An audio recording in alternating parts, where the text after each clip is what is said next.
So, knowing your students, you'll often hear that knowing your students is a very important pedagogical commitment, right? That you have to know your students. And if you don't know your students, you will not be able to teach them well. And although that is a very important and pedagogical imperative, it's especially one that's better than a commitment to not know your students. So, if you were going to go into a classroom and said, I don't want to know my students, I'm not going to know my students, right? There's a good chance you're going to have a very hard time.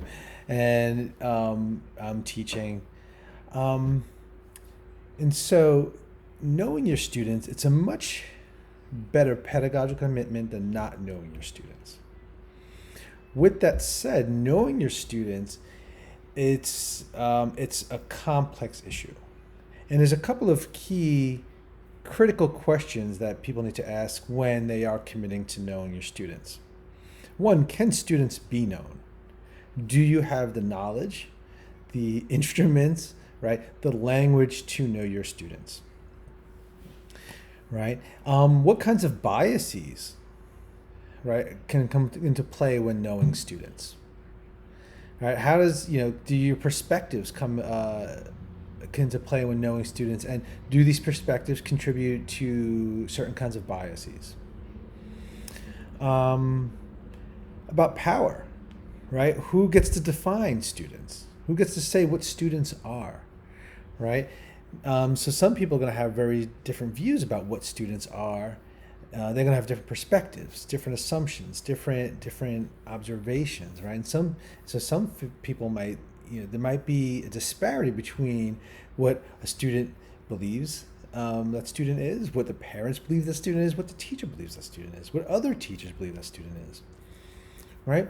And so knowing students, right, when we say, I want to know my students, right, there's lots of different ways to know students. But there's oftentimes ed psychologists believe that we can know students with the right instruments. But critical ed psychologists would argue that when we are, any act of knowing students is constructing them in a certain way from a particular perspective, being limited by the instruments, concepts that are available to us. And the way we know students has changed over time, like the language we use, the categories we use, the instruments we use. And some people would say, well, we're getting better at knowing students by improved instruments, where critical ed psychologists would argue, no, there are shifting political, ideological, cultural landscapes that change how we know students. And so knowing students is not separate from any of those, from any context. Right? When I talk about context, I'm talking about history, ideology, culture, and politics. Those things are entangled in acts of knowing students.